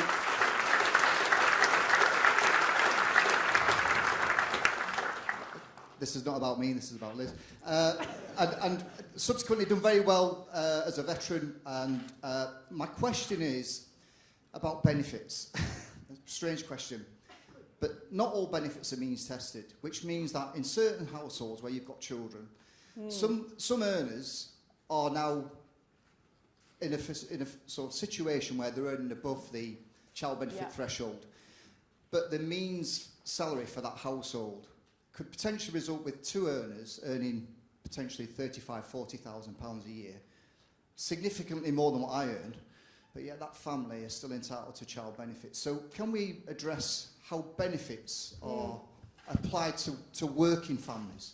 Because I work hard, and I've worked hard all of my life. Look, I've recently got a pay rise, and I actually learn less because child benefits being took away from me than what I earned before I got my pay rise, because I work hard. And that for me is conservatism, right? We work hard, we roll the sleeves up, we see strike and grasp those opportunities. And for me, that's a real key focus, because when everyone got their £400 payment for energy, well, Darlington town centre never looks so busy because they're all in town celebrating, drinking beer and eat, you know.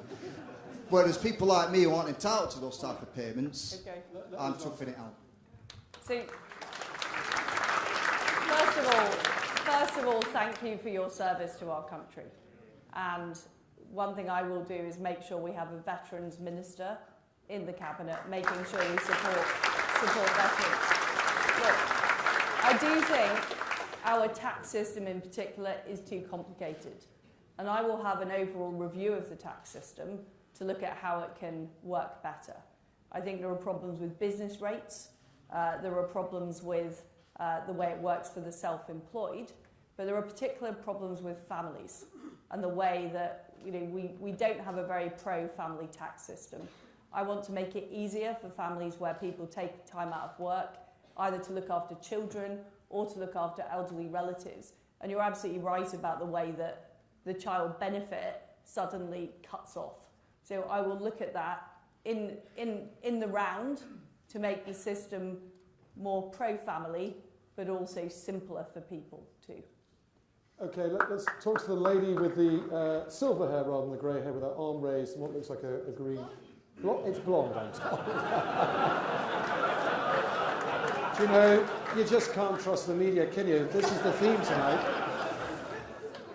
My apologies. Lady with Silver blonde hair. surfer. I am an NHS nurse. I've worked in the NHS for 30 years. I retired in 2021, came back to work as a COVID vaccinator out of retirement. I'm also a WASPy woman, so I'm still not getting the state benefit. But my question about the NHS is, if you could give me a flavour of how you see it needs reforming, and I don't mean just charging £10 for missed appointments. I mean, how will you change the groupthink of NHS management?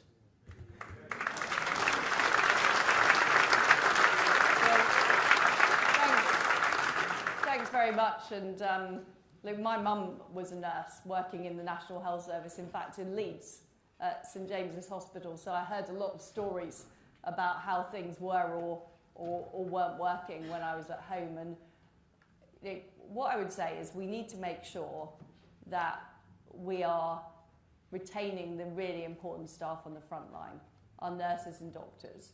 And I hear too many stories about how there are lots of layers of management in the organisation. There are a lot of central diktats that people aren't able to make decisions about what's best for patients. And I think we need more local decision making. I think we need to, people like you who did a fantastic job coming back into the National Health Service during COVID.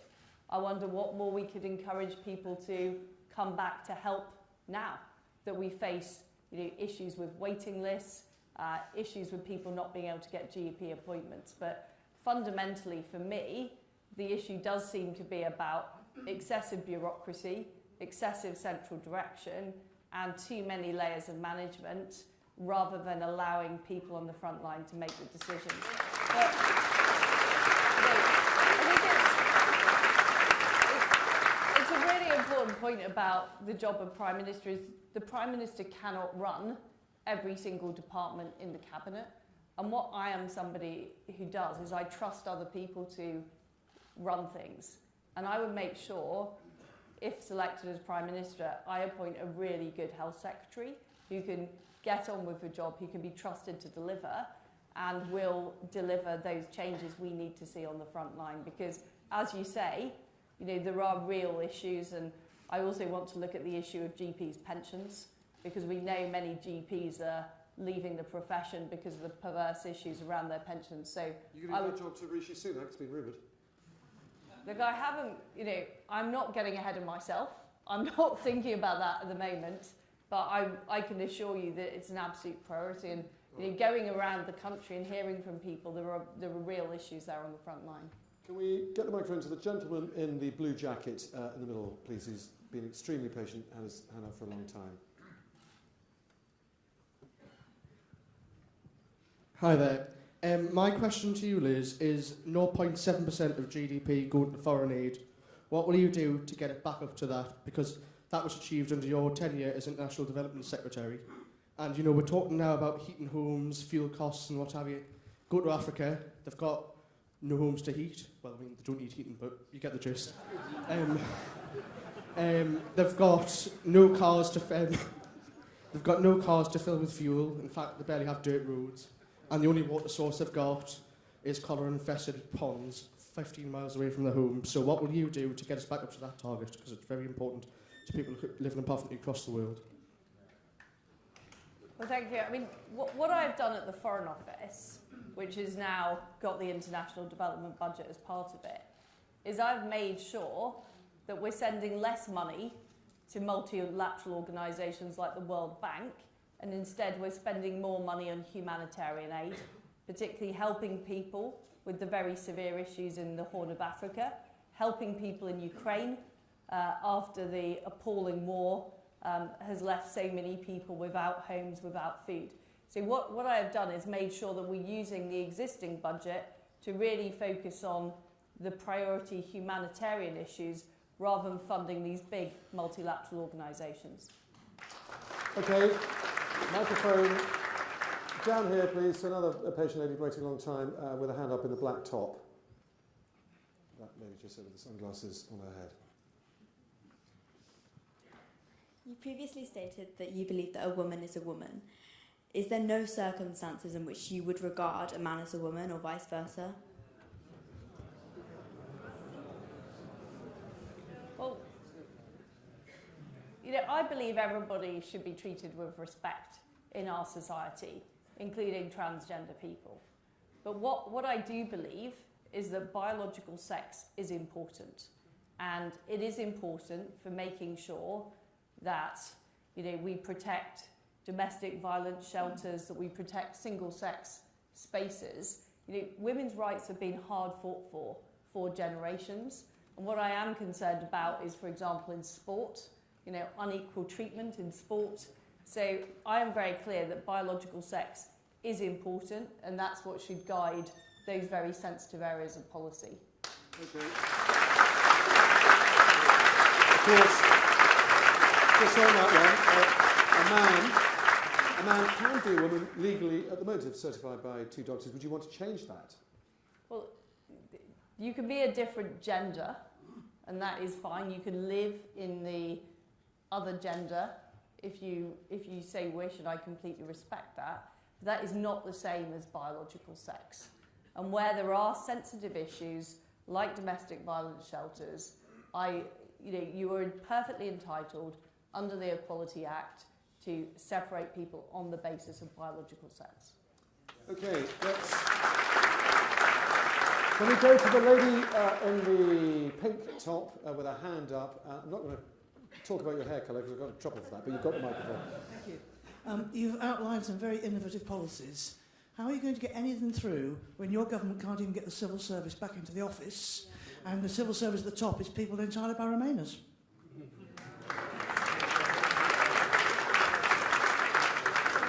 Well, what I can say is it takes leadership. It takes leadership from the Prime Minister and from Secretaries of State in their department to make sure things get done. And in every single job I've had in government, you know, the Trade Department, the Foreign Office, I have made sure the things got done. I mean, civil servants, you know, there are some civil servants who do spend a lot of time working from home, for example. That is certainly true. But what I will say about the Foreign Office is people work round the clock. You know, people were in every weekend after Russia invaded Ukraine, helping British citizens get out of Ukraine, helping get the new sanctions regime in place and working extremely hard. So we have some really talented and dedicated civil servants. What's important is that we have the leadership that's clear about what we expect. And if people don't deliver, then they do need to be moved on. And that is something that I've been prepared to do as a Secretary of State, and I would absolutely be prepared to do as Prime Minister. Let's go upstairs. We've only got a few minutes left, but we'll try and squeeze as many as possible. How about the gentleman with his hand up here in a short-sleeved shirt, and he's holding a Ready for Rishi poster? I think he can be turned, though, don't you? Let's see. I'm staying in this camp, thank you. My question to you, Liz, is with your trade deals you've done with Australia and New Zealand, speaking as a farmer, a lot of farmers are worried for the future simply because with the tariffs that will be lowered, which means we'll get more and more meat coming into this country. Will that meat be coming into the sectors like restaurants and trains and aeroplanes where the public won't see it? And will it be to the same standards as our tractor? Well, look, I think that the beef and lamb we produce in Britain is absolutely world-beating.